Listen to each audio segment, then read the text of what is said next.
The Great Hall of the Galactic Council had never been so quiet. 10,000 seats rose in circles around the central platform, and every single one was filled. Species from across the known galaxy had come to Nexus Prime. They had come because they were afraid. They had come because they were dying. Ambassador Zethra stood at the center of the platform. She was old, even by Aldrani standards. Her silver skin had faded to pale gray over the centuries, and her 4 eyes carried the weight of memories that stretched back further than most civilizations had existed. She had seen empires rise and fall. She had watched stars die, but she had never seen fear like this. "The Velkari Dominion has taken the Thesson system," she said. Her voice was calm, but everyone in the hall could hear the tremor beneath it. "That makes 17 civilizations. 17 species. Gone." The word hung in the air like poison. A holographic display flickered to life above the platform. It showed a map of the Orion Arm, and nearly a third of it was colored in dark red. The red represented Velkari territory. 10 years ago, that red had been a tiny spot on the edge of known space. Now, it spread like a disease, swallowing everything in its path. "The Thalassian Republic held out for 3 months," Zethra continued. "They had the largest fleet in their sector. 200,000 warships. The Velkari destroyed them in a single engagement. There were no survivors." Murmurs spread through the hall. The Thalassians had been powerful.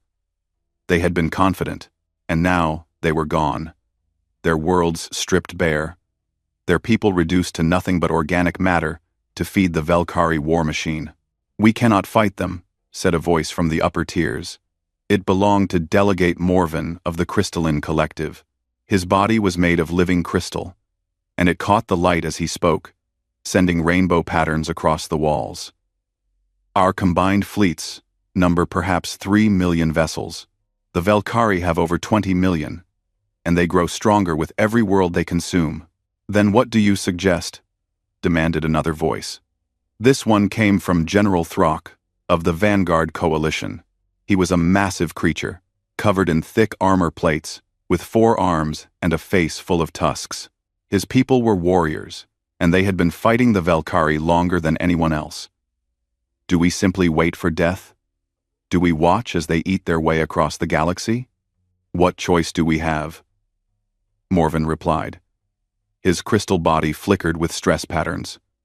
"We have tried everything. We have formed alliances. We have built weapons. We have sent our best strategists against them. Nothing works. The Velkari are not like us. They do not think like us. They are a hive mind. Billions of creatures acting as one.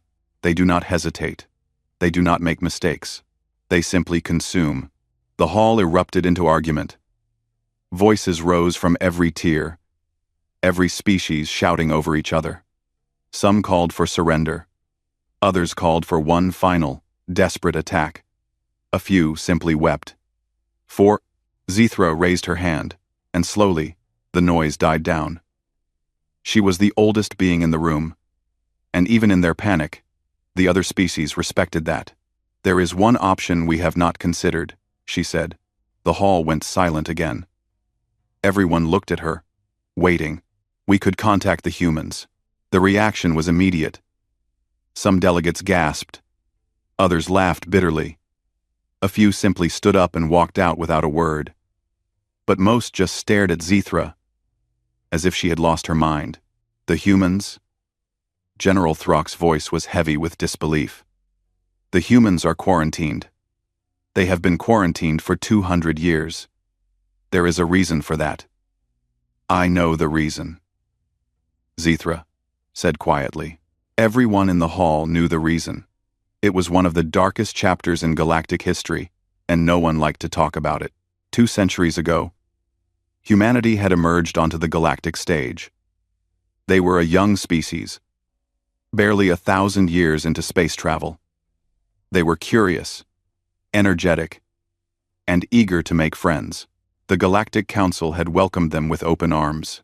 And then the Tetheran Empire had made a mistake. The Tethyrans were old and proud. They did not like newcomers, and they especially did not like the humans, who seemed to spread across the stars like weeds. So they decided to teach humanity a lesson. They attacked a human colony world called New Eden, killing 50,000 civilians in a single orbital bombardment. The Tethyrans expected humanity to back down. They expected fear, negotiation, perhaps a small war that would end with humanity accepting its place at the bottom of the galactic hierarchy. What they got was something else entirely. 11 days after the attack on New Eden, the Tethyran Empire ceased to exist. Not defeated, not conquered, ceased to exist. The humans did not negotiate. They did not make demands. They simply appeared in Tethyran space, with a fleet that no one had known they possessed, and they began to destroy. World by world, station by station, ship by ship. They did not stop to accept surrender. They did not pause to take prisoners. They did not rest. In 11 days, the Tethyran Empire, a civilization that had existed for 40,000 years, was gone. Their worlds were empty. Their fleets were dust. Their people had vanished, and no one knew where they had gone or what had happened to them. The galaxy looked at humanity with new eyes after that, and what they saw terrified them. The humans had hidden their true capabilities. Their public fleet, the one they showed to the galaxy, was nothing but a mask. Beneath it lay something else, something that could erase a 40,000-year-old empire in less than 2 weeks. The Galactic Council had acted quickly. They had offered humanity a deal. Stay in your own space. Limit your expansion. Keep to yourself, and we will leave you alone. The humans, perhaps tired of war, perhaps simply uninterested in conquest, had agreed. A quarantine zone was established around human space. No one went in. Nothing came out. For 200 years, humanity had been a mystery, a ghost story that parents told their children to make them behave. The humans are monsters, said Delegate Morvan.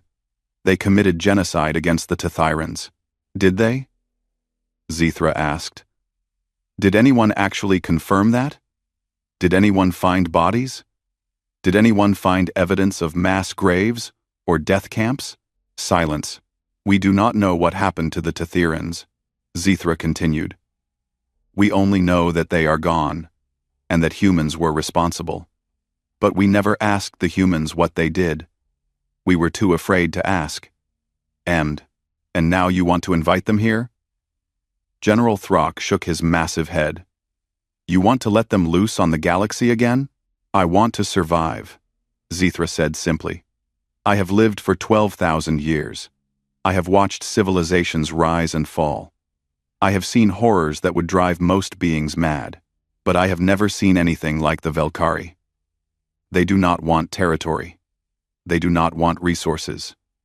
They want to consume everything, everywhere, forever. If we do not stop them, there will be nothing left. Not just for us, but for everyone. Every species, every world, every star. She paused, letting her words sink in.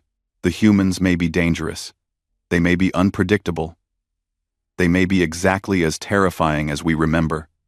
But right now, they are our only hope.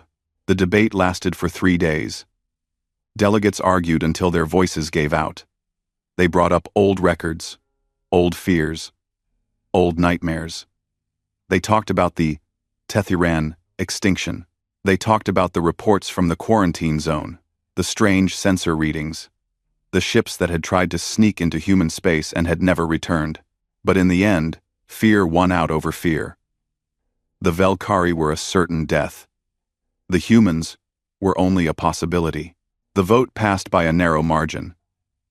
A message was composed and sent to the edge of the quarantine zone, where automated stations maintained a fragile communication link with human space. The message was simple. We need your help. The Velkhari Dominion threatens all life in the galaxy. We ask that you honor the bonds of sapient kinship and stand with us against this common enemy. Then they waited. Days passed. Then weeks. The Valkyrie continued their advance, consuming 2 more systems while the council waited for a reply that might never come. Some delegates began to give up hope. Others secretly hoped that the humans would refuse, that they would not have to face one nightmare to escape another. And then, exactly 37 days after the message was sent, a reply came. It was not what anyone expected. The reply was short. It contained no flowery language, no diplomatic niceties, no expressions of sympathy or solidarity. It was just a few lines of text, transmitted in the standard galactic communication format. We accept.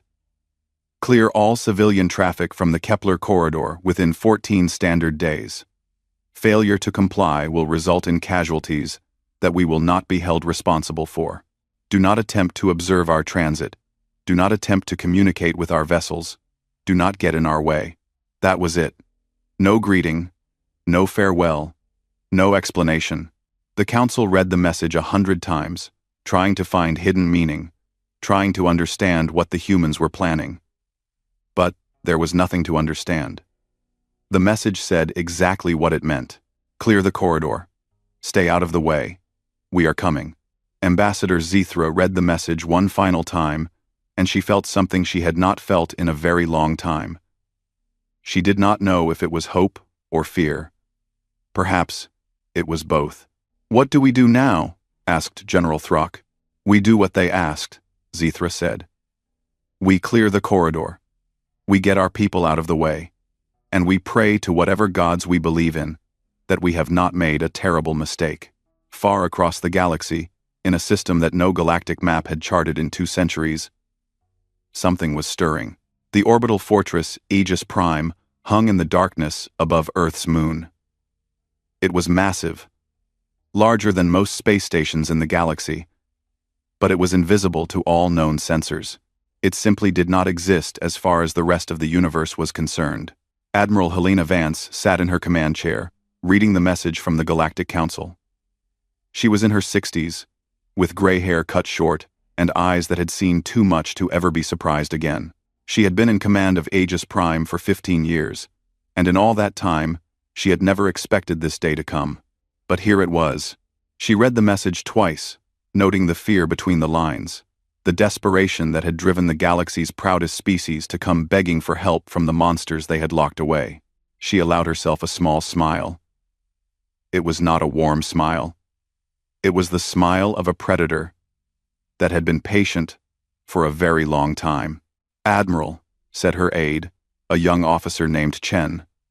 "What do you want me to tell them?" Vance considered the question. She thought about the Valkyrie, about the reports she had been reading for years, about the civilizations they had consumed and the billions of lives they had ended. She thought about the T-Thyrans, about what her predecessors had done 2 centuries ago and why. She thought about all the things that humanity had learned during their long isolation, all the weapons they had built, all the power they had gathered, and she smiled again. "Tell them we accept," she said. "And tell them to clear the civilians from the Kepler corridor. All of them. Every single ship. Every single station. Every single living being. I want that corridor empty. Empty." Chen frowned. "Admiral, the Kepler corridor is 12 light-years long. There are hundreds of stations, thousands of ships. Then they had better start moving," Vance said. "Because in 14 days, we are going to war. And I do not intend to slow down for anything." She stood up from her chair and walked to the viewport. Outside, she could see the darkness of space, dotted with the lights of human stations and ships, an entire civilization, hidden from the galaxy, growing in secret for 200 years. They had used that time well. "Send the activation codes to all fleet commands," Vance said. "Wake up the reserves, bring the Prometheus out of dock, and get me a direct line to the Joint Chiefs. We have a lot of work to do." Chen saluted and hurried away. Vance remained at the viewport, staring out into the darkness. The Valkyrie had no idea what was coming. The galaxy had no idea what was coming. They thought they knew what humanity was capable of. They thought the Tethyran extinction was the worst thing humans could do. They were wrong. Vance had read the old reports, the ones that were classified so high that only a handful of people in all of human space were allowed to see them. She knew what had really happened to the Tetherans. She knew where they had gone, and she knew that compared to what humanity could do now, 2 centuries later, the Tetheran operation had been gentle. "You wanted our help," she said quietly, speaking to no one and everyone. "You are going to get it. And when this is over, you are going to wish you had found another way." She turned away from the viewport and began issuing orders. Across human space, the greatest military force the galaxy had never seen began to wake up. The humans were coming, and the Velkhari's time was running out. The Kepler corridor had never been so empty. For thousands of years, it had been one of the busiest routes in the galaxy. Merchant ships, passenger liners, military patrols, and exploration vessels had filled it day and night. It was the main highway between the inner systems and the outer reaches, and there was always someone traveling through. Now there was no one. The evacuation had taken 12 days. Millions of ships had been moved. Hundreds of stations had been shut down. Entire populations had been relocated to temporary shelters in neighboring systems.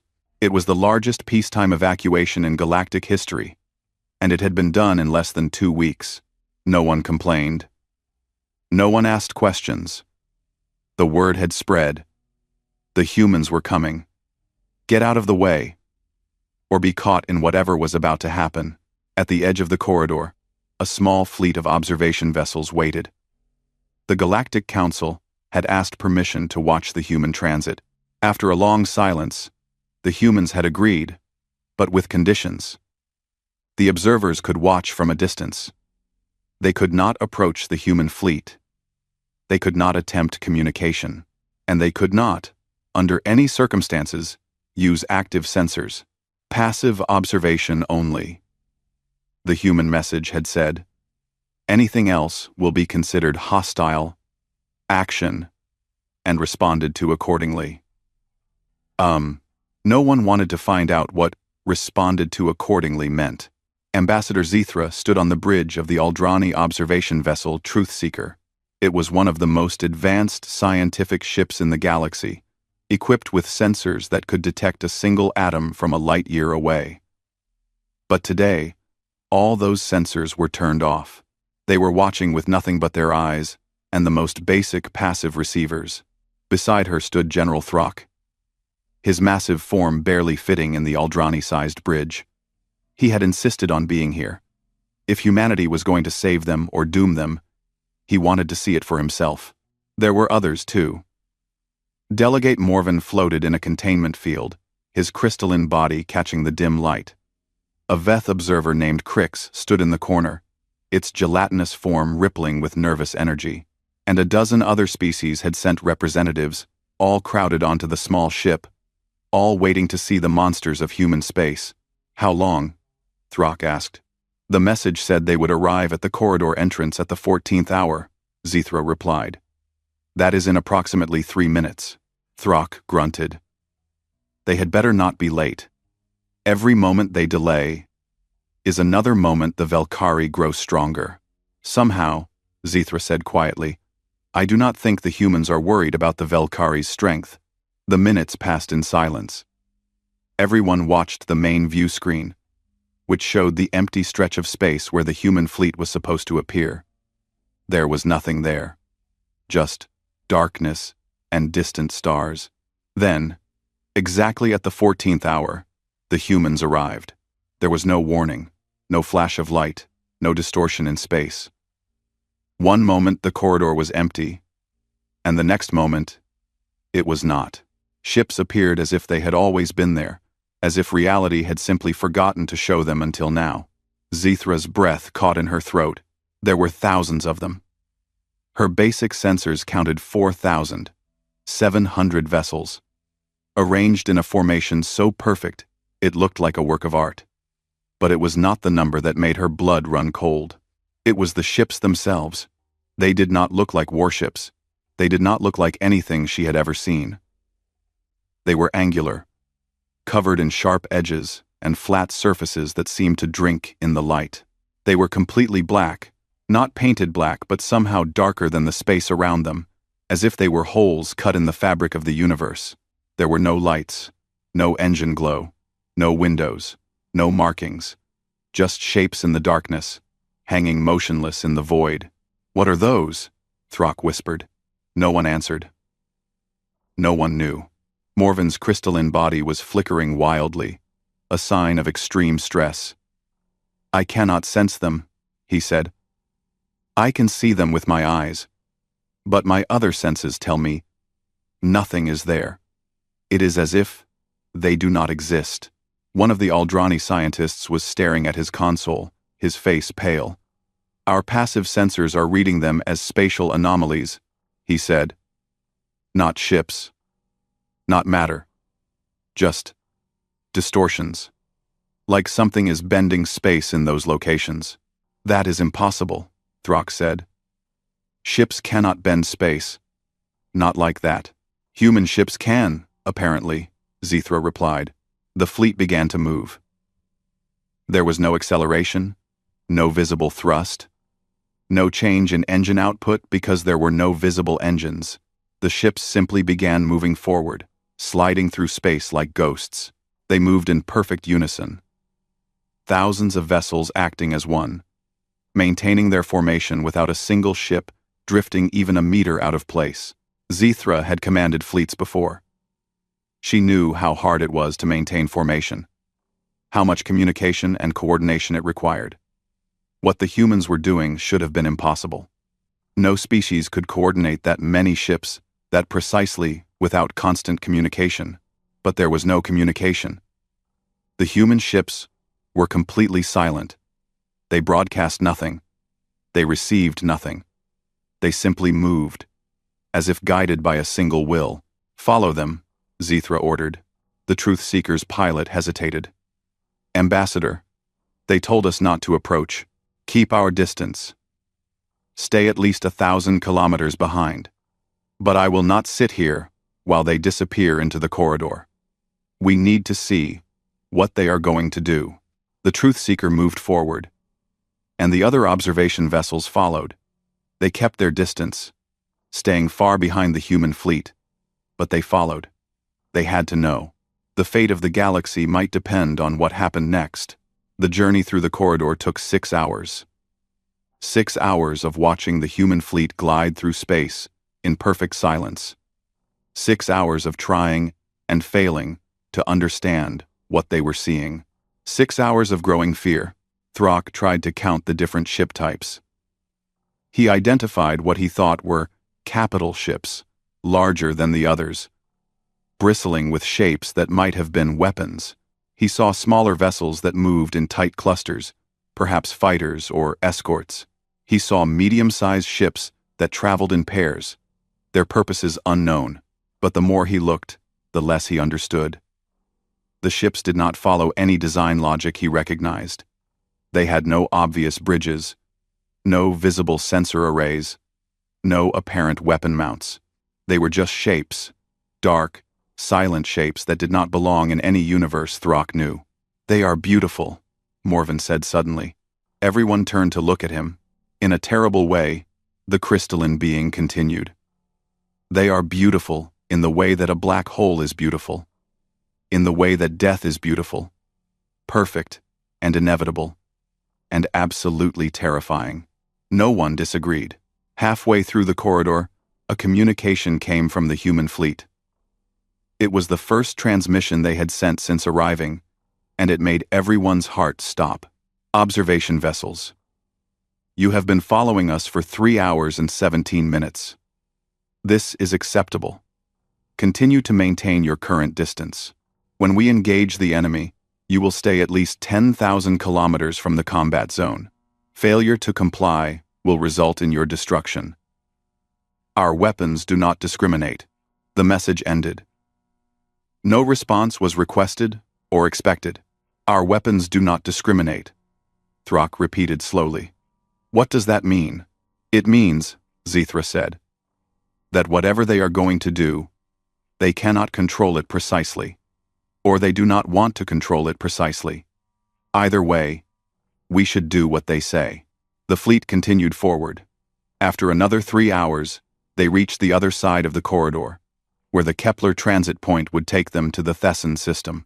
That was where the Valkyrie forward armada was located. 1.4 million warships, preparing for their next conquest. The human fleet stopped at the transit point. For a long moment, nothing happened. The ships just hung there, silent and dark, waiting for something. Then a new transmission came, this time broadcast on all frequencies, in every language known to the galaxy. This is Admiral Helena Vance of the United Human Fleet. To the observation vessels. What you are about to witness is classified. You will not record it. You will not analyze it. You will not discuss it with anyone outside of the Galactic Council's senior leadership. If you violate these conditions, we will know. And there will be consequences. A pause. To the Valkyrie Dominion. You have committed crimes against sapient life that cannot be forgiven and will not be forgotten. You have consumed 17 civilizations. You have murdered trillions. You have spread across the galaxy like a plague, taking everything and giving nothing back. Another pause. We are here to cure that plague. You have 60 seconds to surrender unconditionally. All Valkyrie forces will power down their weapons and engines. All Valkyrie vessels will open themselves to inspection. All Valkyrie commanders will submit to war crimes tribunals. These terms are not negotiable. Everyone. The message ended. On the Truth Seeker's bridge, everyone stared at each other in disbelief. Surrender? Throck's voice was strangled. They are offering the Valkyrie a chance to surrender? There are 1.4 million Valkyrie ships in that system. The humans have less than 5,000. Perhaps they are bluffing, suggested one of the observers. Perhaps this is a psychological tactic. Humans do not bluff, Zithra said quietly. I have studied their history. When humans say something, they mean it. If they are offering surrender terms, it is because they believe they can enforce them. Against 1.4 million ships? Zithra did not answer. She did not know what to say. The 60 seconds passed. There was no response from the Valkyrie. Of course there was no response. The Valkyrie did not surrender. They did not negotiate. They only consumed. When the time limit expired, Admiral Vance's voice came again. Very well. The human fleet began to move toward the transit point. One by one, the ships slipped through, vanishing from normal space as they crossed to the Thesan system. The observation vessels followed, staying far behind, maintaining the distance they had been ordered to keep. On the other side of the transit point, they emerged into a battlefield. The Thesan system was full of Valkyrie ships. They filled the view screen from edge to edge, a swarm of organic vessels that looked like insects, all chitin and claws, and biological weapons.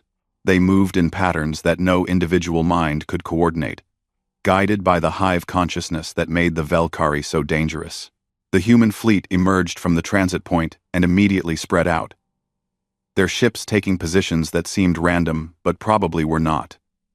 They were still outnumbered, nearly 300 to 1. From any logical perspective, they should have been doomed, but they showed no fear. They broadcast no distress calls. They simply took their positions and waited. A transmission came from the Valkyrie fleet. It was in their language, a chittering screech that the universal translators rendered into words. Tiny creatures. You come to challenge the Dominion? You come to stand against the swarm? We will consume you. We will strip the flesh from your bones and add your biomass to our own. Your worlds will be next. Your species will join the others we have taken. You are nothing. You are prey. Admiral Vance's response was calm. Almost. Bored. 57 seconds. The Valkyrie Hive commander did not understand. 57 seconds until what? Until you had the chance to live. The Valkyrie fleet began to move, a wave of organic death sweeping toward the tiny human formation. Millions of weapons powered up, millions of drives engaged. The swarm was coming, and nothing in the galaxy had ever stopped the swarm before. On the Truth Seeker, Ambassador Zethra gripped the arms of her chair so hard her fingers ached. This was it. This was the moment that would decide everything. Either the humans would reveal some secret weapon, some incredible power that could stop the Velkhari, or they would die, and the galaxy would die with them. What are they waiting for? Throck demanded. Why are they not firing? One. Why are they not firing? One. I do not know, Zethra whispered. I do not know. The Velkhari fleet closed in. 100,000 kilometers. 50,000. 10,000. They were almost in weapons range. In moments, the shooting would begin, and the human fleet would be overwhelmed by sheer numbers. And then the human ships pulsed. Zethra did not know how else to describe it. They pulsed. A wave of something that was not light and was not energy passed through space, expanding outward from the human fleet in all directions. It moved faster than anything Zethra had ever seen, faster than light, faster than thought. It reached the Velkhari fleet, and the Velkhari fleet was gone, not destroyed, not scattered, gone. One moment, there were 1.4 million ships filling the view screen. The next moment, there was nothing, just empty space, silent and dark, with no trace that anyone had ever been there. The entire engagement had lasted 4 seconds. On the Truth Seeker's bridge, no one moved, no one spoke, no one breathed. Delegate Morven's crystalline body cracked. Literally cracked. Stress fractures spreading across his surface as his mind tried and failed to process what he had just witnessed. A Veth observer collapsed into a puddle, its form losing cohesion from shock. One of the Aldrani scientists simply fainted. General Throck stood frozen, his warrior's mind unable to accept what his eyes had seen. 1.4 million ships. The largest fleet the Velkhari had ever assembled. Gone in 4 seconds. What? His voice was barely a whisper. What did they do? Zethra stared at the empty space where a fleet had been. Her hands were shaking. Her hearts were pounding. She had lived for 12,000 years. She had seen wonders and horrors beyond counting, but she had never seen anything like this. I do not know, she said. And I do not think I want to know. On the human flagship, Admiral Vance checked her tactical display. The Thesson system was clear. The Velkhari forward armada was gone. The engagement had proceeded exactly as planned. She felt no satisfaction. There was no glory in this. No honor. Just efficiency. Casualties? She asked. None, Admiral, her aide reported. All vessels report optimal status. Vance nodded. She had expected nothing less. She looked at the display, at the locations of the remaining Velkhari forces scattered across the galaxy. There were still millions of ships, thousands of occupied systems, billions of Velkhari soldiers, and workers and queens. Set course for the next target, she ordered. We have work to do. The fleet began to move, vanishing from the Thesson system as silently as they had arrived. They left nothing behind. No debris, no bodies, no evidence that the largest space battle in galactic history had just taken place. Only the observation vessels remained, floating in the empty space, trying to understand what they had witnessed, and failing. The silence lasted for a very long time. On the bridge of the Truth Seeker, the observation crew sat in shock, staring at empty space. Where 1.4 million Velkhari warships had been moments ago, there was nothing. Not wreckage, not bodies, not even the faint energy signature of destroyed reactors. Just empty space. As if the fleet had never existed at all. Ambassador Zethra was the first to move. She turned to her science officer, an Aldrani named Threll. who had spent 3 centuries studying the physics of space combat. His face was pale, and his 4 eyes were wide with something that looked like madness. "Threll," she said softly. "What happened?" Threll did not respond.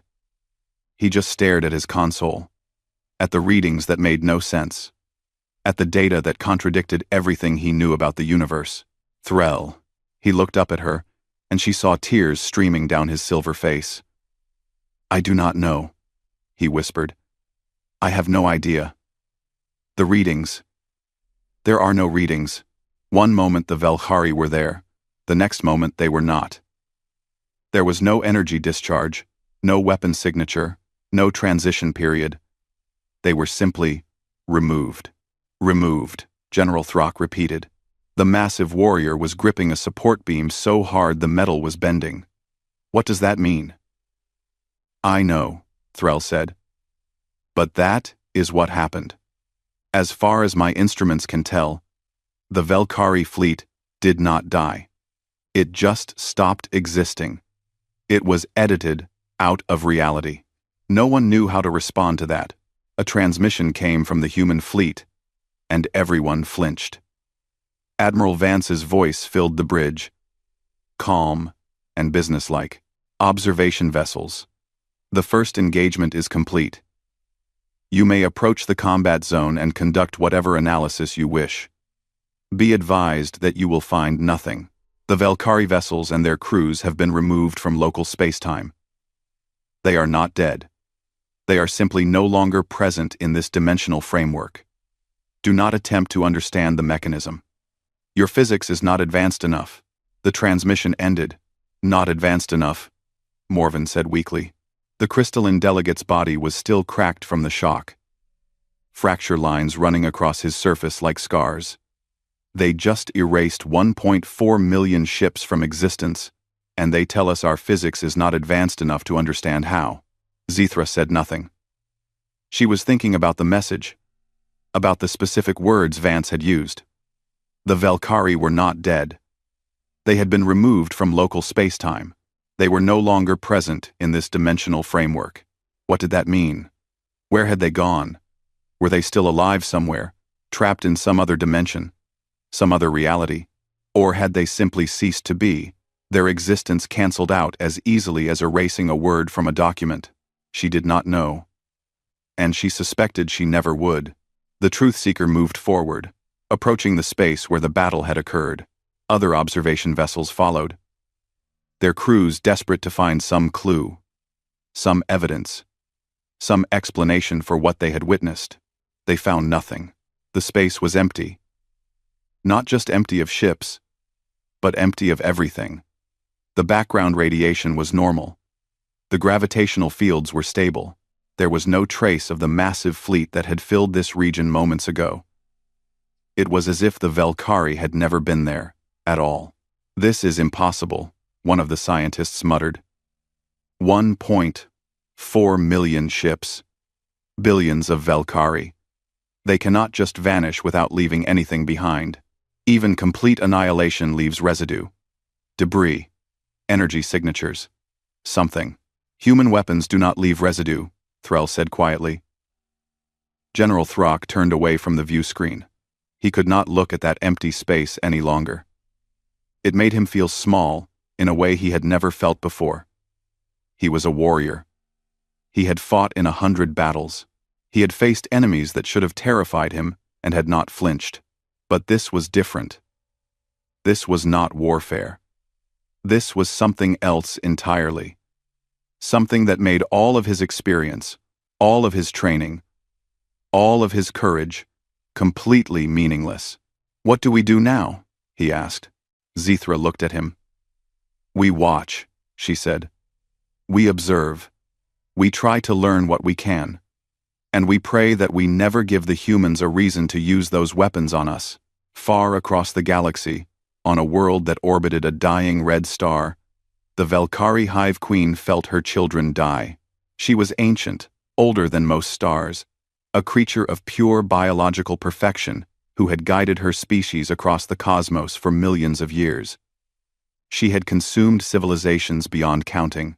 She had absorbed the knowledge and memories of trillions of sapient beings. She was the most powerful entity in the galaxy, the apex predator of a universe full of prey. And now, for the first time in her existence, she was afraid. The connection had been severed instantly. One moment she had felt her children in the Thessan system. 1.4 million ships, full of drones and warriors and commanders, all linked to her mind, all extensions of her will. The next moment, they were gone. Not dead. Gone. The link had not been broken by death. It had been cut, cleanly and completely, as if those minds had never existed. She reached out with her consciousness, trying to find them. She searched every corner of her vast mental network, every hidden recess of the hive mind. Nothing. They were not sleeping. They were not damaged. They were not there. What happened? She screamed into the void, her voice echoing through the minds of every Valkyrie in the galaxy. Her advisors, the sub-queens and prime commanders who served directly beneath her, responded with confusion and fear. They had felt it too. They had felt the sudden absence, the emptiness where 1.4 million of their siblings had been. We do not know, Great Mother. The fleet was engaging unknown vessels, small ships, fewer than 5,000. They should have been consumed easily. And then, nothing. Find out, the Hive Queen commanded. Send scouts, send observers. I must know what did this. But even as she gave the order, she already knew. Deep in her ancient mind, in memories that stretched back to the dawn of her species, she remembered something, a warning, passed down through generations of queens, a legend about creatures from a small blue world on the edge of the galaxy. Creatures who should have been weak, but were not. Creatures who had been quarantined, hidden away, sealed behind barriers that even the Valkyrie could not cross. The humans, she had ignored them. When her scouts had reported the quarantine zone, she had simply ordered her fleets to go around it. There were plenty of other targets, plenty of other civilizations to consume. Why bother with the one species that the rest of the galaxy was afraid of? Now she understood why. Recall all forces, she ordered. Every fleet, every garrison, every ship, bring them home. We must defend the throne world. Her children obeyed, as they always did. Across the galaxy, Valkyrie forces began to disengage from their campaigns. Occupation fleets lifted off from conquered worlds. Construction hives ceased their work. Everything the Valkyrie had was being pulled back, gathered around the throne world for a final defense. But even as she organized her forces, the Hive Queen felt more of her children disappear. One by one, sometimes hundreds at a time, the connections were being cut. They were not regrouping. They were hunting, and her children could not escape. The human fleet had split into smaller groups, each group moving independently through Valkyrie territory. They did not follow predictable paths. They did not target strategic locations. They simply appeared wherever Valkyrie ships were and made them disappear. Admiral Vance commanded from the Prometheus, the flagship of the United Human Fleet. It was the largest of the human vessels, though still small by galactic standards. Inside, thousands of crew members worked in perfect coordination, managing systems that the rest of the galaxy could not even imagine. Vance stood on the bridge, watching the tactical display as another Valkyrie position was eliminated. Her face showed no emotion. There was no satisfaction in this work, no glory, just necessity. Admiral, said Commander Chen, her second in command. The Valkyrie are recalling their forces. They are pulling back to their throne world. As expected, Vance replied. They think they can make a stand. They think numbers will protect them. Will it? Vance almost smiled. Almost. No. No. No.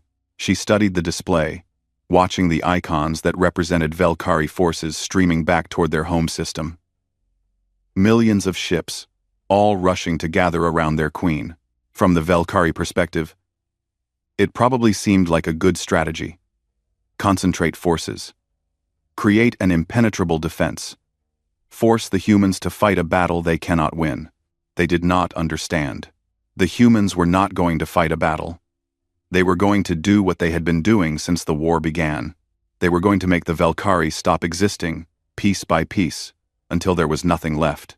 Continue the operation, Vance ordered. Eliminate all Valkyrie forces in transit. Don't let them reach the throne world. Some will escape, Chen pointed out. We cannot be everywhere at once. We can be enough places at once, Vance replied. And for those who do escape, let them gather. Let them build their final defense. When we come for the throne world, I want every last Valkyrie in one place. Chen nodded and returned to her duties. She had served under Admiral Vance for 20 years.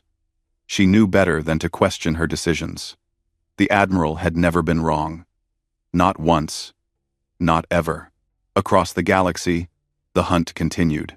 A Valkyrie convoy carrying reinforcements to the front lines vanished in the Kethros system. A garrison of 50,000 ships, guarding a recently conquered world, disappeared in an instant. A construction fleet building new warships was erased before a single weapon could be completed. The Valkyrie had never known fear before. They had been the predators, the consumers, the inevitable end of all things. Now, they were the prey, and they did not know how to cope with it. Some tried to fight. They turned their fleets toward the human vessels, charging with every weapon blazing. It made no difference. The humans pulsed, and the attackers were gone. Some tried to run. They plotted courses to the farthest reaches of the galaxy, to regions so remote that they thought no one could follow. The humans were there waiting for them. Some tried to hide. They shut down their systems, powered down their drives, drifted in the void like dead rocks. The humans found them anyway. There was no escape. There was no resistance. There was only the endless, patient elimination of everything the Valkyrie had ever been. On the observation vessel Truth Seeker, Ambassador Zithra watched the reports come in. Each one was the same. Human fleet appears. Valkyrie forces vanish. Human fleet moves on. No debris. No survivors. No explanation. It is genocide, General Throck said heavily. The warrior had lost his taste for violence. What the humans were doing went beyond anything he had ever imagined. They are exterminating an entire species. The Valkyrie exterminated 17 species, Morven pointed out. The crystalline delegate had sealed his cracks with emergency repair compound, but the scars remained. Is this not justice? Is it? Throck asked. The Valkyrie killed those species in battle. They consumed them, yes, but there were fights. There were struggles. There were last stands and desperate defenses. This is not a fight. This is pest control. Zithra said nothing. She was thinking about what Admiral Vance had said. The Valkyrie were not dead. They had been removed from local space-time. What did that mean? Were they suffering somewhere? Were they aware of what had happened to them? Or had they simply ceased? Their consciousness snuffed out like a candle flame. She did not know, and she was not sure she wanted to. A new transmission came from the human fleet. It was broadcast on all frequencies, in all languages, meant for everyone in the galaxy to hear. This is Admiral Helena Vance. To all species affected by the Valkyrie invasion, the threat is being neutralized. All Valkyrie forces in your territories will be removed within the next 48 hours. You may begin recovery and reconstruction operations immediately. Do not attempt to interfere with our operations. Do not attempt to communicate with our vessels. We will notify you when the operation is complete. That was it. No diplomacy, no reassurance, no explanation. Just a statement of fact and an order to stay out of the way. They are going to do it, Zithra said softly. They are actually going to do it. They are going to destroy the entire Valkyrie dominion. In 48 hours, Throck added. They are going to eliminate an empire that has existed for millions of years in 48 hours. No, Morven corrected. They are going to eliminate an empire that conquered a third of the galaxy in 48 hours. The existence before that does not matter. Only the threat matters. They sat in silence, watching the reports continue to come in. System after system was cleared. Fleet after fleet vanished. The map of Valkyrie territory, which had been so terrifyingly red just days ago, was shrinking before their eyes. The humans were not fighting a war. They were performing an extinction. And they were doing it with the same calm efficiency that others might use to clean a house or organize a database. Zethra thought about the Tethyrans. 200 years ago, humanity had done something similar to them. The galaxy had been horrified. They had quarantined the humans, locked them away, tried to forget they existed. Now the humans were back. And they were proving that the galaxy's fears had been entirely justified. But also, perhaps, that their decision to call for help had been the right one. She did not know how to feel about that. She was grateful to be alive. She was grateful that the Valkyrie would not consume her people. But she was also terrified of the species that was saving her, terrified of what they could do, terrified of what they might do someday if they decided the rest of the galaxy was also a threat. For now, she could only watch and wait. Watch as the humans erased the Valkyrie from existence. Wait to see what would happen when the war was over, and hope that humanity would keep its promise to go home when the job was done. On the Valkyrie throne world, the Hive Queen felt her empire dying. Connection after connection was severed. Mind after mind went silent. The great network that had linked billions of her children was being torn apart, piece by piece. She gathered her remaining forces around her. 800,000 ships. The last remnants of the greatest empire the galaxy had ever known. They formed a shell around her world, layer upon layer of biological death, the most powerful defensive formation the Valkyrie had ever created. She reached out to her children, to the millions of minds that remained, and she spoke. They will come for us. They will try to end us. But we will not fall easily. We will fight. We will resist.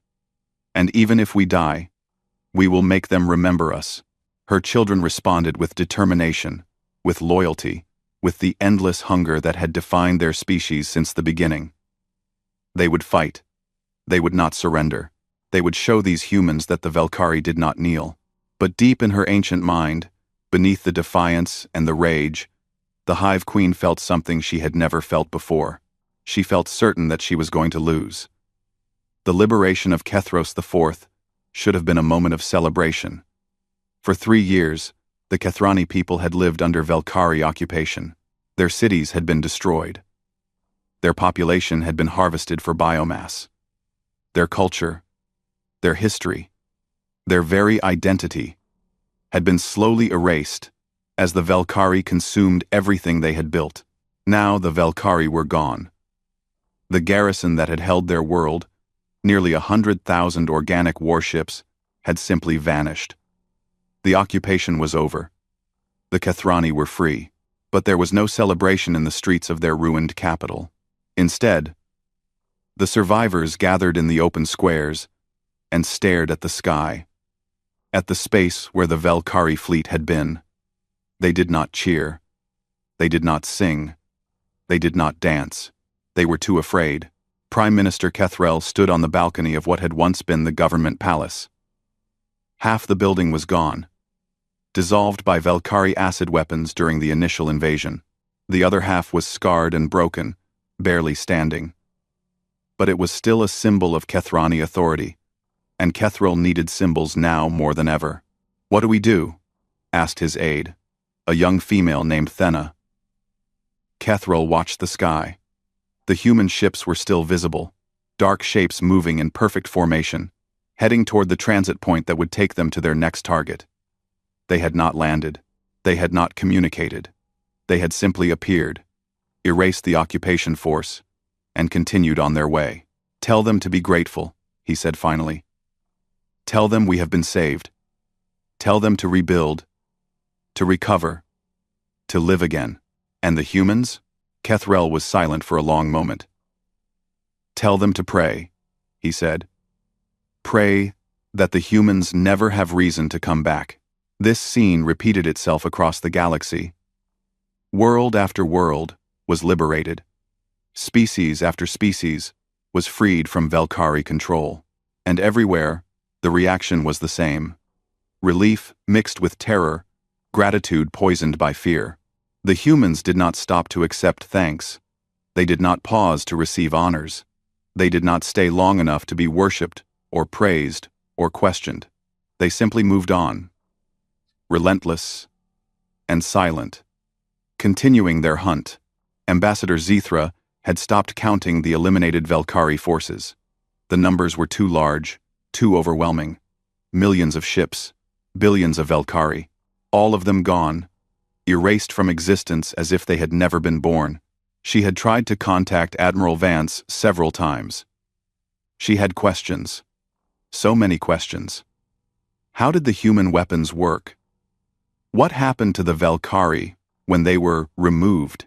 Did the humans plan to stay after the war was over? Would they return to their quarantine zone? Vance had not responded to any of her messages. The only communication from the human fleet was the occasional status update, broadcast to the entire galaxy, announcing which Velkhari positions had been eliminated and which sectors were now safe for civilian traffic. They do not care about us, General Throck said one evening.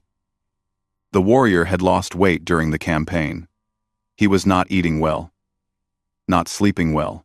The scale of what he was witnessing had broken something inside him. We called them here.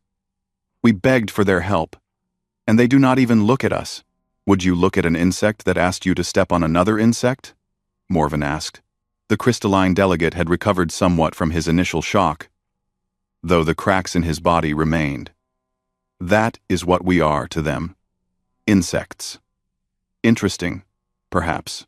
Worthy of protection, perhaps. But not equals. Not partners. Just small things that needed help. We are not insects, Throck growled. No. But compared to the humans, what are we? They have weapons that can erase matter from existence. They have ships that move faster than light, without using hyperspace. They have technology that our best scientists cannot even begin to understand. We are not their equals. We may never be their equals. Zithra listened to the argument, but did not participate.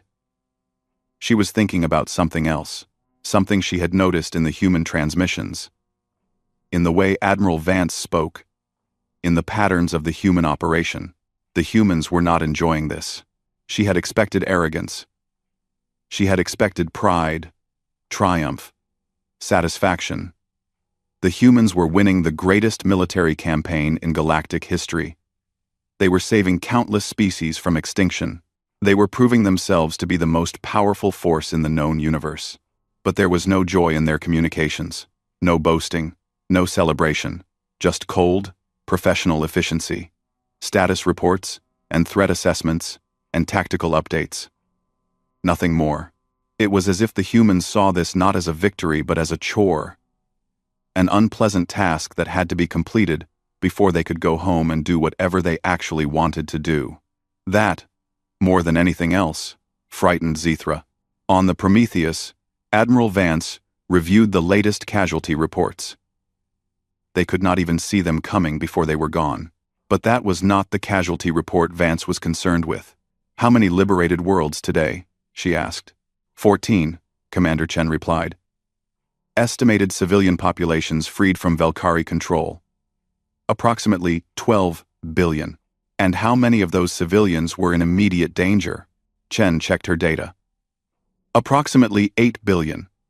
The Velkhari were in the process of harvesting them for biomass when we intervened. Vance nodded slowly. 8 billion lives saved in a single day. 8 billion people who would have been dead by tomorrow if the human fleet had not arrived when it did. This was why they were here. Not for glory, not for conquest, not for revenge. For this. For the chance to save lives that would otherwise be lost. She had been a soldier for 40 years. She had fought in battles that no one outside human space would ever know about. She had done terrible things in the name of peace and security. But she had never forgotten why she had joined the military in the first place. To protect people who could not protect themselves. The galaxy had asked for help. The galaxy was getting help. And when the job was done, the humans would go home and hope they never had to do this again. "Admiral," Chen said, interrupting her thoughts. "We have a communication from Earth. Priority 1. Vance frowned. Priority 1 meant the governing council. They did not contact her unless something was wrong. "Put it through." The face of Chancellor Morrison appeared on her screen. He was an old man. Older than Vance. With a face that showed every year of worry and responsibility. He led the civilian government of human space, and he had been against this operation from the beginning. "Admiral Vance, I have concerns." "You always have concerns, Chancellor. This time they are significant." Morrison leaned forward, his expression serious. "The galactic community is frightened. Our allies are frightened. The species we have liberated are frightened. Everyone is watching what we are doing, and they are terrified. They should be grateful. They are grateful. But they are also wondering what happens when the Velkari are gone. They are wondering if they will be next." Vance felt a flash of anger, but she controlled it. This was an old argument. She and Morrison had been having it for decades. "We are not conquerors. We have never been conquerors. We do not want their worlds or their resources or their submission. We just want to be left alone. I know that. You know that. But they do not know that. All they know is that we can erase entire fleets from existence, and they cannot stop us. They are afraid, Admiral, and fear makes people do foolish things. What do you want me to do?" Morrison sighed. "I want you to be careful. When you reach the Velkari throne world, I want you to offer them surrender terms. Real surrender terms. Not the kind you offered before. Give them a chance to survive." Vance stared at him. "You want me to spare the Velkari? I want you to show the galaxy that we are capable of mercy. That we can be reasoned with. That we are not monsters who destroy everything that threatens us. The Velkari cannot be reasoned with. They are a hive mind. They do not understand surrender. They do not understand mercy. They only understand consumption. Then you will have done your duty by offering. But the offer must be made. The galaxy must see that we tried." Vance was silent for a long moment. She thought about the 17 species the Velkari had consumed. She thought about the billions of lives she had saved, and the billions more that she would save. She thought about the fear in the eyes of the liberated civilians, the way they looked at the sky when human ships passed overhead. "Fine," she said finally. "I will offer surrender terms. But when they refuse, and they will refuse, I will do what must be done." "That is all I ask," Morrison said. "Good luck, Admiral." The transmission ended. Vance stared at the blank screen for a moment, then turned back to the tactical display. The hunt was almost over. The Velkari had pulled their remaining forces back to their throne world. 800,000 ships, gathered in a defensive shell around the planet where their queen lived. It was the largest concentration of enemy forces in the campaign, and it would be the last. "Set course for the Velkari throne world," Vance ordered. "All vessels.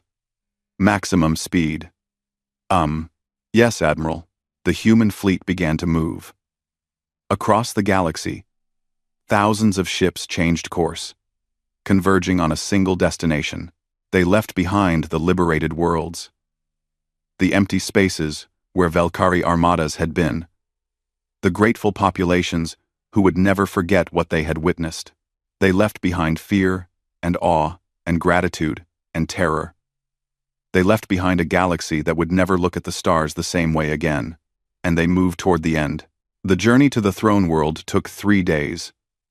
3 days of silent travel, of final preparations, of anticipation. On every human ship, crews checked and rechecked their systems.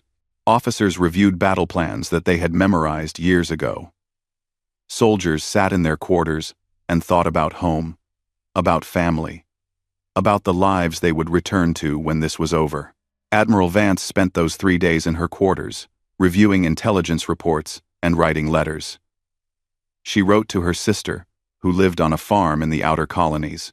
She wrote to her former husband, who had divorced her 20 years ago because she was never home. She wrote to the children of officers who had died under her command, keeping promises she had made to their parents. She did not expect to die. The odds of human casualties were essentially zero. But she had learned long ago that war was unpredictable, and it was better to be prepared for the worst. On the second day of the journey, she received another message from the Galactic Council. This one was from Ambassador Zythra. Admiral Vance, I know you are busy. I know you have more important things to worry about than the concerns of a single ambassador. But I must ask you something, and I hope you will answer. Vance listened. When this is over, what happens? Will you return to your quarantine zone? Will you isolate yourselves again? Or will you remain a part of the galactic community? There was a pause. I ask because I am afraid. Not of you, not exactly, but of the uncertainty. For 200 years, we have lived with the fear of what humanity might become. Now we have seen what you are capable of. And I do not know if that makes me feel safer or more terrified. Another pause. Please, Admiral, give us something. A word, a promise, a plan, anything that will help us understand what comes next. Vance listened to the message 3 times. Then she sat down and composed a reply. Ambassador Zythra, I understand your concerns. I wish I could ease them. But I am a soldier, not a diplomat. I do not make policy. I do not decide what humanity will do when this war is over. All I can tell you is this. We did not want this war. We did not seek it. We came because you asked for help, and because the Velkhari were a threat that had to be stopped. When the threat is gone, we will return to our space. We will close our borders. We will leave you alone. That is what we have always wanted. To be left alone. She paused, considering her next words carefully. I know you are afraid. I would be afraid too, in your position. But fear is not a reason to make enemies. When this is over, I hope you will remember that we came to help. We came to save lives. We came because it was the right thing to do. And when we leave, I hope you will remember that we kept our promise.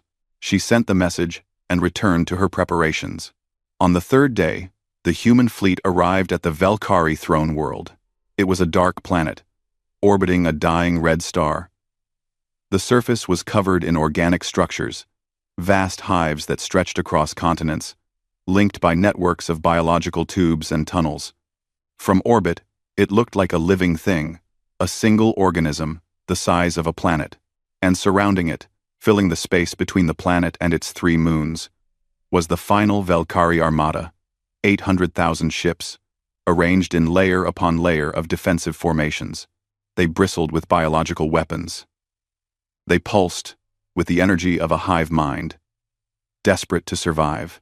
Admiral Vance looked at the tactical display and felt nothing. No fear, no excitement, no satisfaction. Just the calm certainty that this was the end, and that the end would come quickly. All vessels, she said. Take your positions. The human fleet spread out, surrounding the Velkhari defensive sphere. 4,700 ships against 800,000. The odds looked impossible, but everyone on both sides knew that the odds were meaningless. Open a channel to the Velkhari Queen, Vance ordered. All frequencies, all languages. The channel opened. Vance spoke. This is Admiral Helena Vance of the United Human Fleet. To the Velkhari Hive. Queen, your empire is destroyed. Your forces are gone. You are surrounded. I am authorized to offer you surrender terms. She paused. Power down your weapons and engines. Open your vessels for inspection. Submit to war crimes tribunals for your commanders. accept permanent restrictions on your expansion and military capabilities. In exchange, your species will be allowed to survive. Your people will live. Your queen will remain in power, though limited in her authority. She paused again. These terms are generous, more generous than you deserve. I advise you to accept them. Minger Season 2. I would onringed. The response came immediately. The Hive Queen's voice filled the bridge, a chittering screech that the translators rendered into words. You offer us surrender? You dare? We are the Velkhari. We have consumed civilizations older than your species has existed. We do not kneel. We do not submit. We do not beg. There was rage in that voice. But also fear. Vance could hear it, hiding beneath the defiance. We will fight. We will resist. And even if we die, we will make you remember us. The channel closed. Vance nodded slowly. She had expected nothing else. The Velkhari were not capable of surrender. Their nature did not allow it.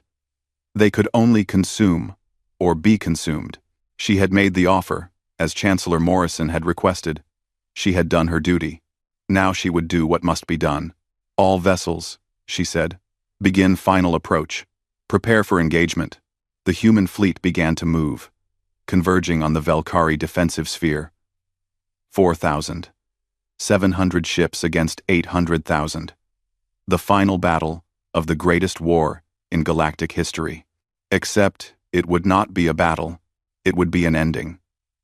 The Velkhari throne world hung in space like a wound in the darkness. Its surface pulsed with the light of 1 billion biological fires. The accumulated life force of a species that had consumed its way across the galaxy for millions of years. Around it, 800,000 warships waited, their organic hulls bristling with weapons that could tear apart planets. At the center of the defensive formation, buried deep within the largest vessel in the fleet, the Hive Queen prepared for the end. She was vast, larger than some starships, a creature of pure biological perfection that had evolved over millions of years to be the ultimate predator. Her body was a network of neural connections, linking her to every Velkhari in existence. Through her eyes, she saw through 1 billion eyes. Through her mind, she thought with 1 billion minds. But now that network was nearly empty. Where once there had been countless connections, now there were only the 800,000 ships around her. Where once she had commanded an empire that spanned 1/3 of the galaxy, now she commanded only this last desperate defense. The humans had taken everything else. She watched them approach on her tactical displays, their black ships moving in perfect formation. They did not hurry. They did not hesitate.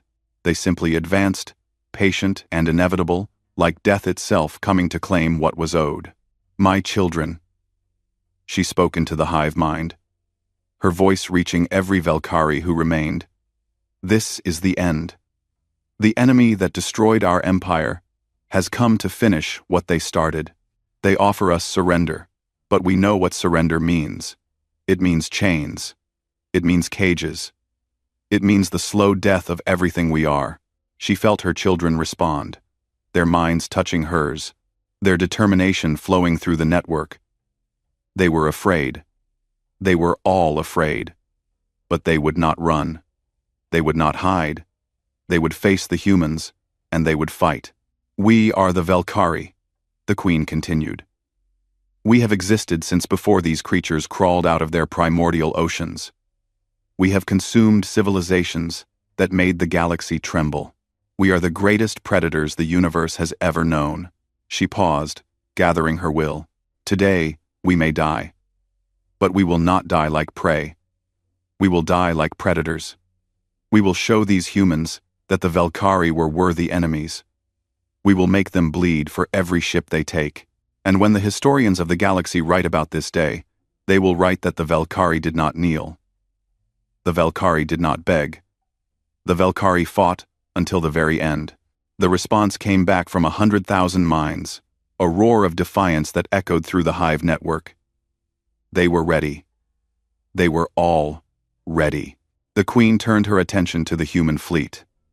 They were close now, almost within weapons range. She could see their ships clearly on her displays, those strange black vessels that bent light around themselves like holes in space. A transmission came through. The human admiral's voice filled the bridge of the Queen's flagship. Valkyrie Hive Queen. This is your final warning. Power down your weapons and surrender. This is your last chance. The Queen laughed. It was a terrible sound. A chittering screech that echoed through the hive mind and made her children flinch. You offer us mercy, human. You, who have destroyed our empire. You, who have erased our children from existence. You speak of surrender as if it were a gift. But we know what you are. We know what you have done. And we know that there is no mercy in you. Only death. She paused. So come, human. Come and finish what you started. But know this. We will not make it easy. You will remember this day. You will remember the Valkyrie. Admiral Vance listened to the Queen's response and felt something she had not felt in a very long time. Not anger. Not satisfaction. Something closer to sadness. The Valkyrie were monsters. They had killed trillions. They had consumed entire civilizations without mercy or hesitation. They deserved everything that was about to happen to them, but they were also alive. They were thinking, feeling beings with their own hopes and fears and dreams. Even if those dreams were nightmares for everyone else, they were still dreams, and in a few moments, they would be gone forever. Admiral, Commander Chen said softly. The fleet is in position. We are ready to engage on your command. Vance nodded. She looked at the tactical display one more time, at the 800,000 ships that surrounded the throne world, the last remnants of an empire that had terrorized the galaxy for millions of years. One moment, she said. She activated the communication channel again. The Queen's image appeared on her screen, a massive creature of chitin and claws, with eyes that burned with ancient hatred. You wanted to know why we are doing this, Vance said. You wanted to understand what drives us. So I will tell you. The Queen did not respond, but she was listening. Vance could see it in her eyes. You killed 17 civilizations. Trillions of lives. You did not stop to learn their names. You did not care about their histories, or their cultures, or their dreams. You just consumed. You took, and took, and took. And you never once asked yourself if what you were doing was wrong. She paused. We could have done this differently. We could have negotiated. We could have contained you. We could have watched you for centuries while your empire slowly crumbled from its own contradictions. We have the patience for it. We have the time. Another pause. But you would have kept killing. Every day that we waited would have been another day of deaths. Another day of consumed worlds. Another day of species going extinct because we were too cautious to act. She looked into the Queen's eyes, and the Queen looked back. We are not conquerors. We do not want your worlds or your resources or your submission. We do not want to rule the galaxy. We just want to live in peace, in our own space, with our own people, and we want everyone else to have that same chance. She leaned forward. You took that chance from 17 civilizations. You would have taken it from 100 more if we had not stopped you. So yes, we are going to destroy you. Not because we hate you, not because we enjoy it, but because the galaxy will be safer when you are gone. The Queen stared at her for a long moment. Then she spoke, and her voice was quieter than before. You think you are righteous. You think you are justified. But you are no different from us. You consume what threatens you. You destroy what you cannot control. You are predators, just like we are. Vance nodded slowly.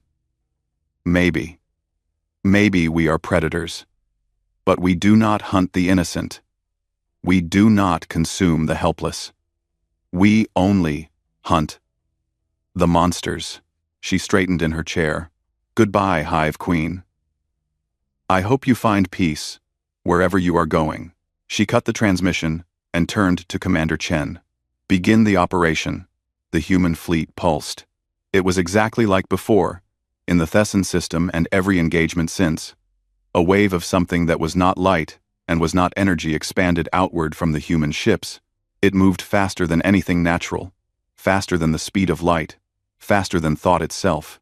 It reached the Valkyrie defensive sphere, and the sphere was gone.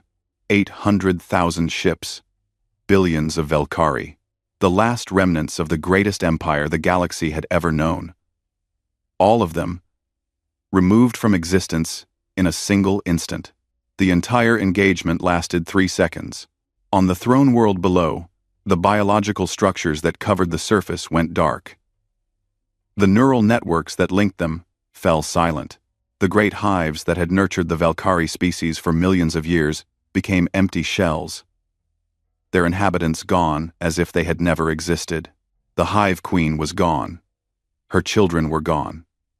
The Valkyrie dominion was gone, and the galaxy was silent.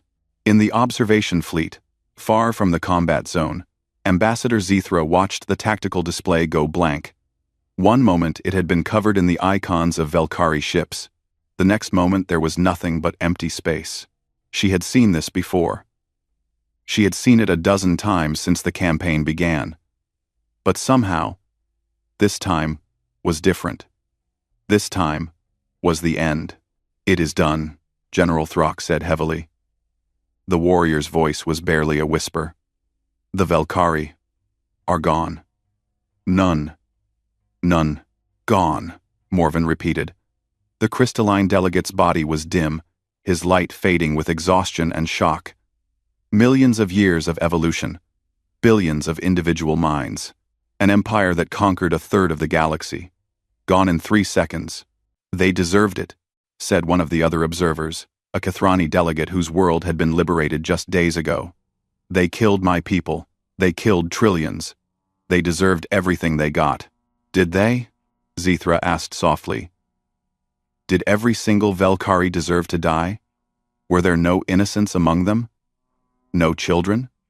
No individuals who might have chosen differently if they had the chance?" No one answered. No one knew. A transmission came from the human fleet. Admiral Vance's voice filled the bridge, calm and professional as always. "This is Admiral Helena Vance. The Valkyrie Dominion has been neutralized. All Valkyrie forces have been removed. The threat to galactic civilization has been eliminated." There was a pause.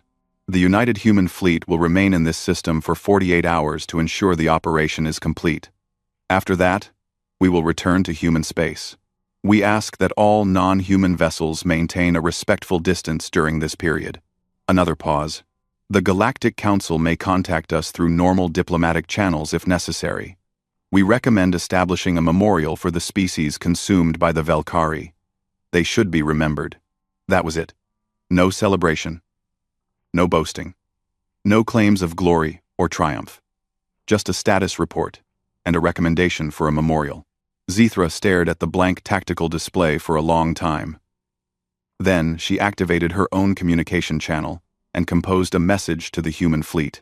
"Admiral Vance, on behalf of the Galactic Council and all the species you have saved, I thank you. I know that words are inadequate for what you have done.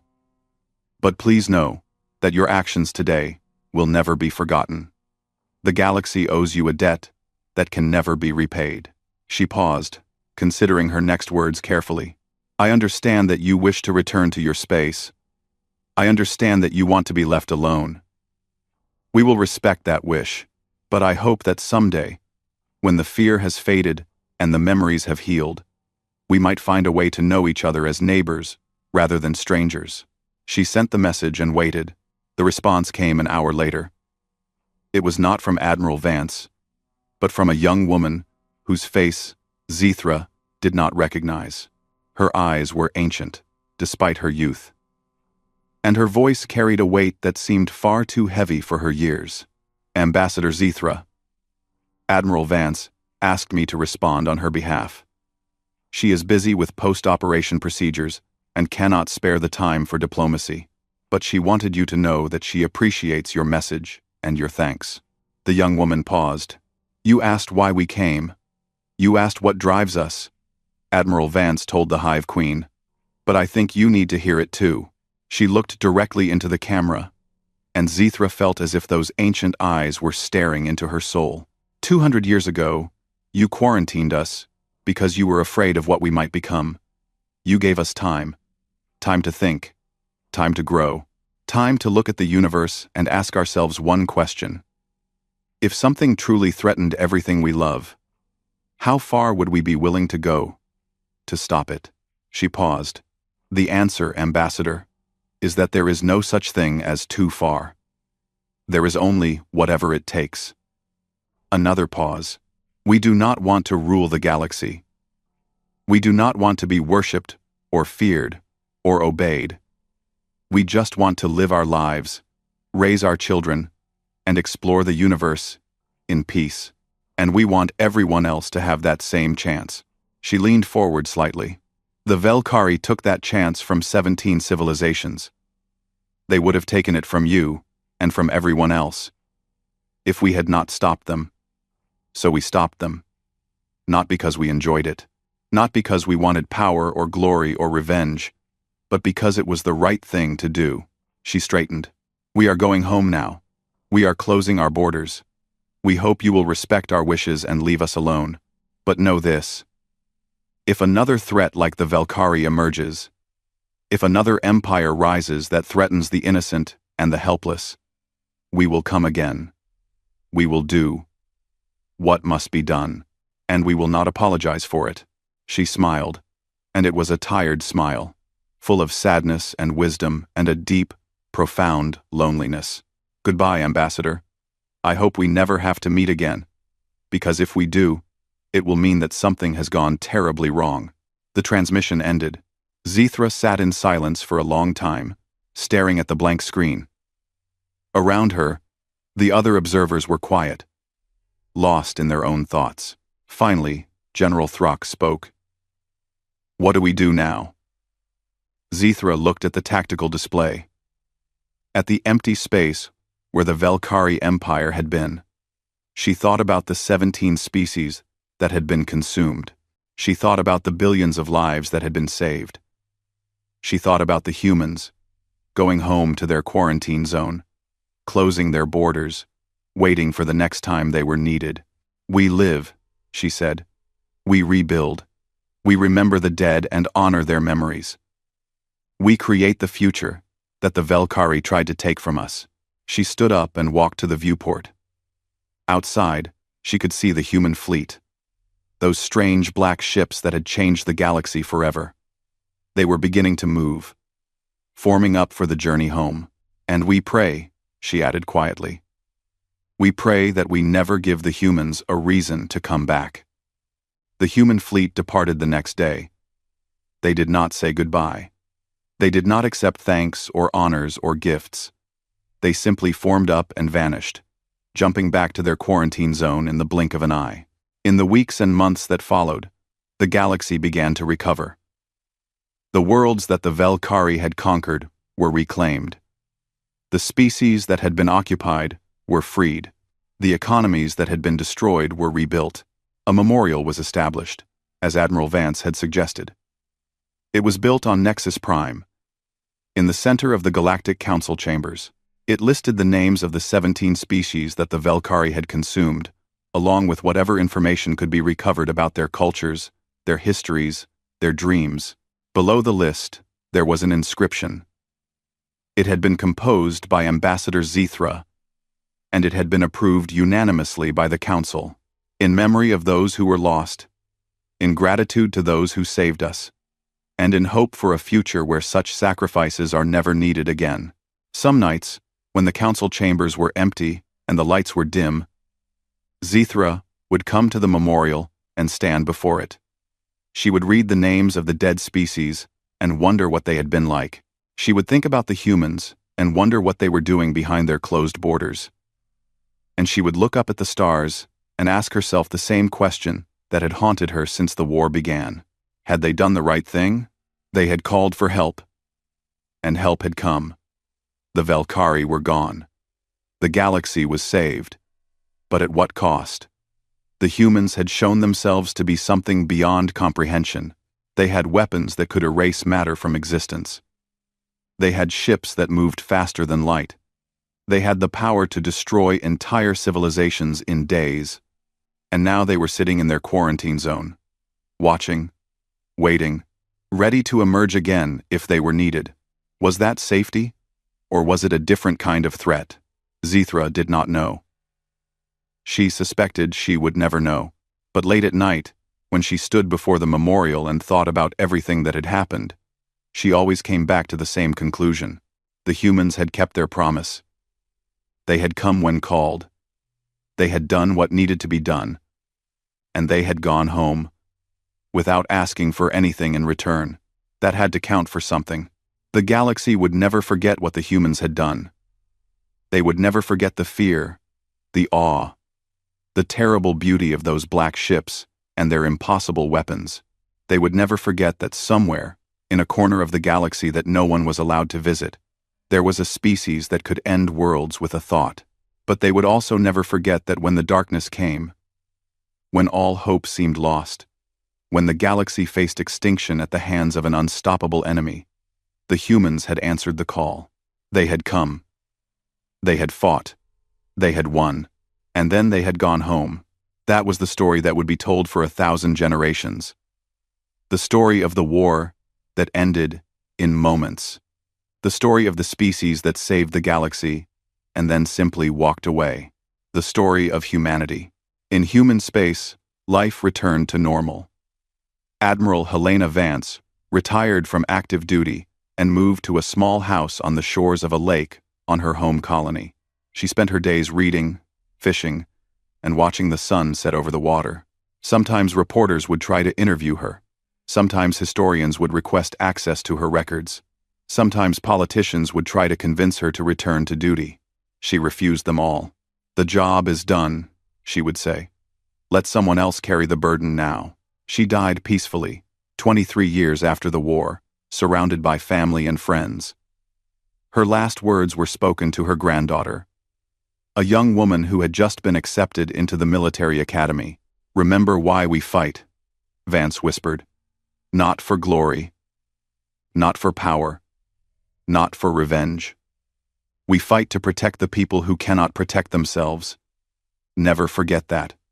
Rever, her granddaughter, promised to remember. And far away, in a galaxy that had learned to fear and respect the species from the small blue world, the stars continued to shine. Civilizations rose and fell. Empires came and went. Time flowed on, as it always did. But the legend of humanity lived on. And in the darkness between the stars, in the quiet corners of the universe where ancient things waited and watched, something had taken notice. Something had seen what the humans could do. Something had marked them as interesting. But that is a story for another time. For now, the galaxy was at peace, and humanity was home.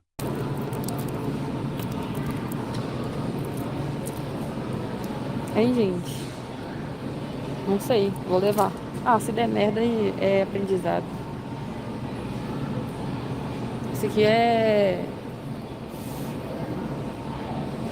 fraldinha. Vamos colocar fraldinha. Ou a gente pode colocar salmão também, né? E salmão tá mais barato do que esse aqui, bagulho aqui. Quem lembra? As separadas costumam estar boas. Pelo menos aqui é assim. Não, bolacha não tem perfoco não. A gente vai fazer um bagulho com bolacha aqui. A gente vai fazer panqueca? Será que tem... O que precisa de panqueca? Ovo. Deve ter lá em casa, velho. Não é possível. Vamos levar um molho? Farinha de trigo. Acho que eu vou levar farinha de trigo. Aquela lá que eu comi ontem. Trigo. Mostarda, não quero. Mostarda com erva. Vai tomar no cu, cara. Pelo amor de Deus.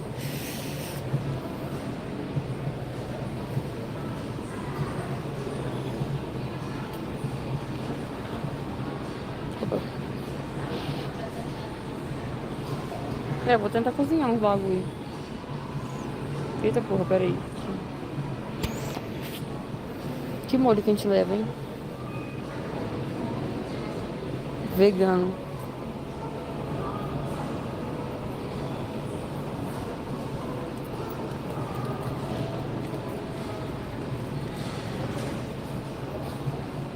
Tem que aproveitar, meu pai não tá em casa, pra me atrapalhar.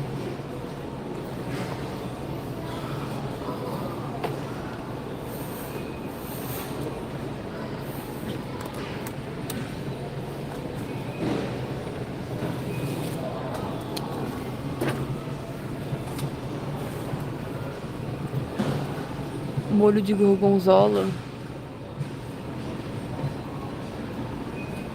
Eu vim sozinha. Puta que pariu, eu nem posso demorar, velho. Meu carro tá estacionado ali. Cheio de mendigo. Mendigo. Acho que aqui que tem molho, ó. Acho que eu vou ter que passar no caixa mesmo hoje. Aqui, ó.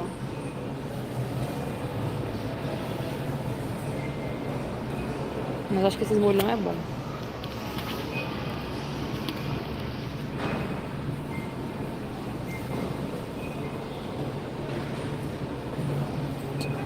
Ah, acho que eu não vou levar molho, não. Acho que eu vou fazer o molho lá.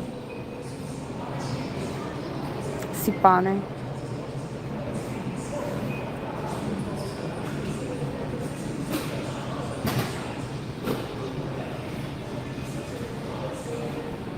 Tem que deixar uma hora na pressão? Puta que pariu, velho. Não sei fazer isso não, cara. Na pressão ainda. Ixi, vou fazer tudo errado. O que importa é o gosto no final.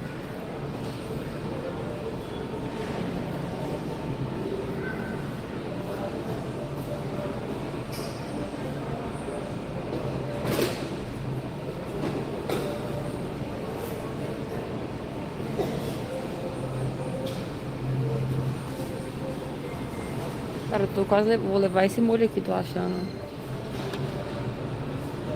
Não? Não, é de cogumelo. Ai, não sei, gente. O que mais que eu preciso? Farinha de trigo. Vamos buscar farinha de trigo, depois a gente pensa nisso pouco.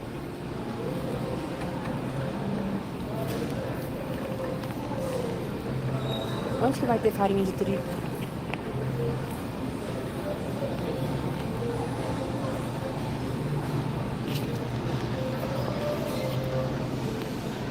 Farinha de trigo. Acho que é ali, ó.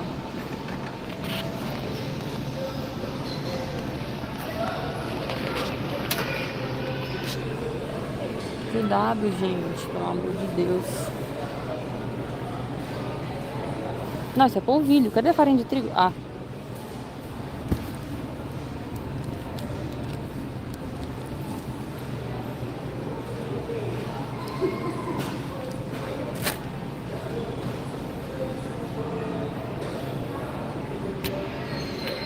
E se eu fizer macarrão Não, vai ficar ruim, velho. Tinha que ser filé mignon, tomando.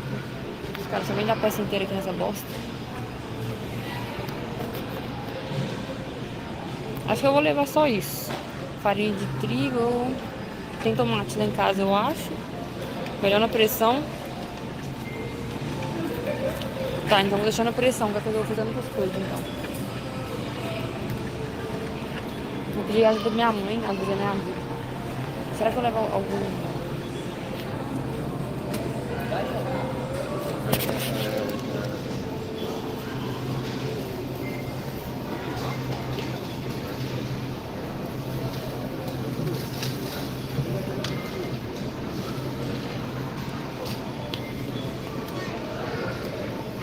Mas tem queijo aqui, vamos saber.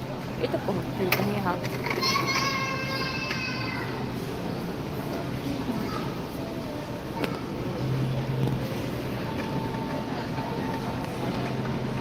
Não, velho, acho que é muito fácil eu me perder nesses locais.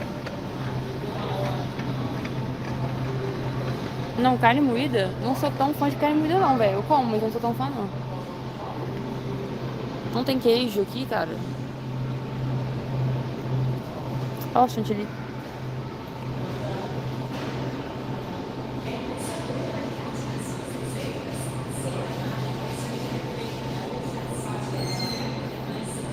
Uai, velho, se parar de vender queijo aqui, que porra é essa?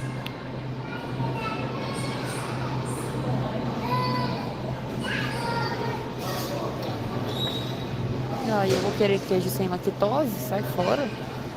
Queijo sem lactose. É páprica picante. Ah, tem lá em casa essas coisas já.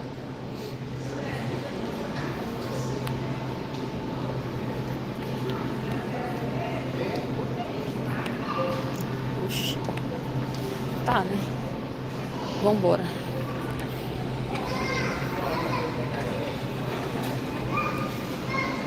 Acho que só está bom, velho. Depois o resto tem lá em casa lá. Ah!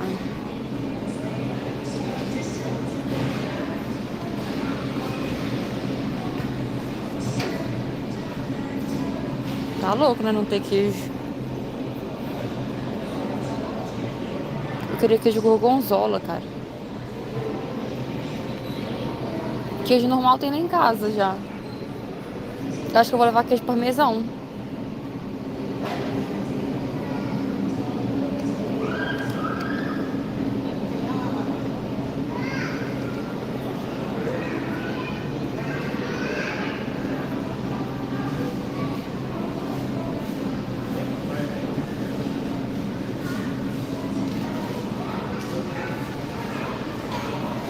Ah, tem queijo parmesão aqui também, ó.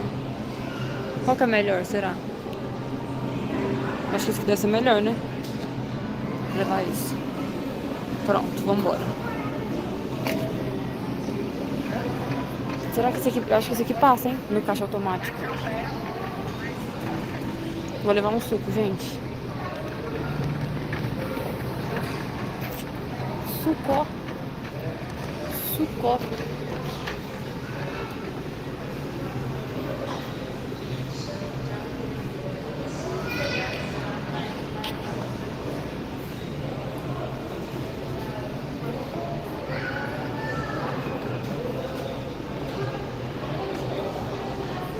Nossa, velho, só tem suco merda aqui, cara.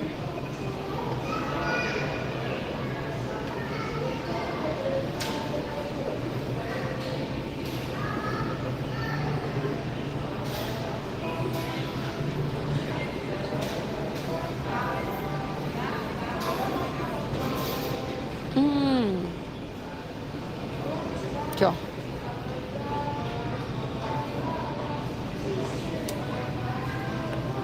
Pratos? Acho que não.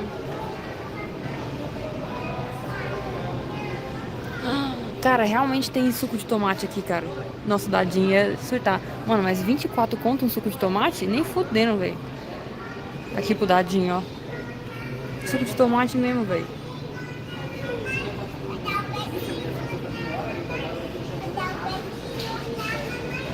Isso aqui é 100% suco também.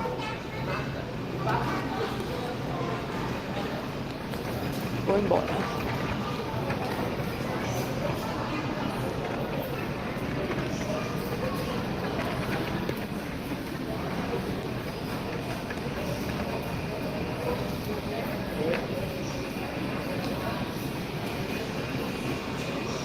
Não, tem suco mesmo de tomate.